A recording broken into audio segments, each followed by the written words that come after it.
Oh, there you are. Well, it seemed odd suddenly you're not being here. After all, 6 nights a week, watching Margot Channing enter and leave a theatre. I hope you don't mind not speaking to you.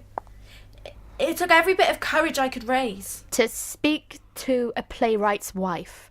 I'm the lowest form of celebrity. You are Margot Channing's best friend. You and your husband are always with her. Tell me, what do you do in between the time Margot goes to the theatre and comes out?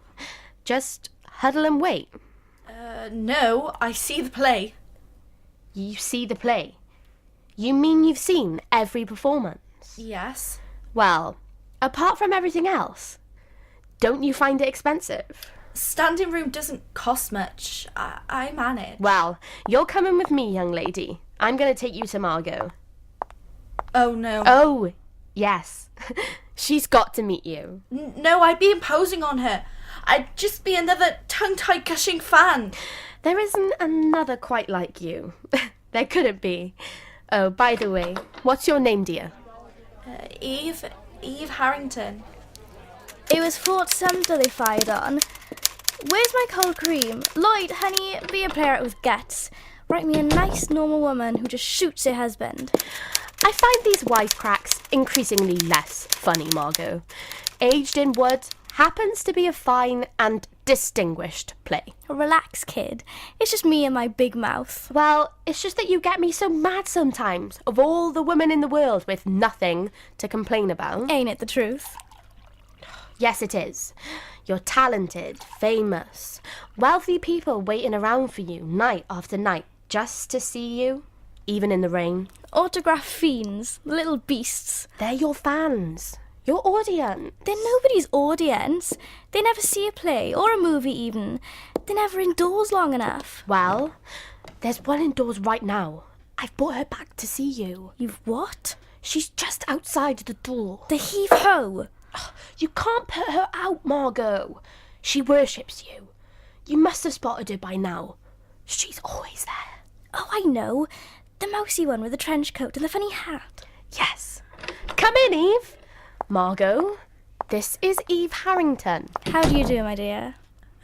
Hello, Miss Channing. I was just telling Margot about how often you've seen the play. Yes, every performance. Well, then am I safe in assuming you like it? I'd like anything you played in. Would you really? How sweet. Your new play is coming soon, isn't it? Well, how did you hear about it? There was an item in Addison DeWitt's column. I like the title, Footsteps on the Ceiling. Let's get back to this one. Every performance, Why? Yes. There are other plays, Eve. Not with you in them. Not by Mr. Richards. But you must have friends. A home, a family. No. Tell us about it, Eve. If only I knew how. Try. Well, it started with the play before this one. Remembrance? Didn't you see it here in New York? San Francisco. The most important night of my life, until now. I found myself going the next night and the next and the next. And when the show went east, I went east. Eve, why don't you start at the beginning? It couldn't possibly interest you. Please? Well, I guess it started back home, Wisconsin. It was just Mum and Dad and me. Farmers were poor in those days, so I quit school and became a secretary in a brewery. It wasn't much fun, but it helped at home, and there was a little theatre group there, like a drop of rain on the desert.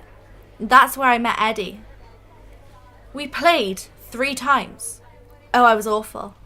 When the war came, we got married. Eddie was in the Air Force, and they sent him to the South Pacific. Then a letter arrived. Eddie had a leave coming up, and I went to San Francisco to meet him. But Eddie wasn't there. Just a telegram saying Eddie wasn't coming at all. That Eddie was dead. I found a job and his insurance helped, and there were theatres in San Francisco. And then one night, Margot Channing came to play in Remembrance, and, well, here I am. What a story. Everything but the bloodhound snapping at her rear end. There are some human experiences that even an ex-Fifth Ward villain should understand and respect. I want to apologise for Karen.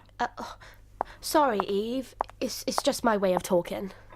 You didn't hurt my feelings.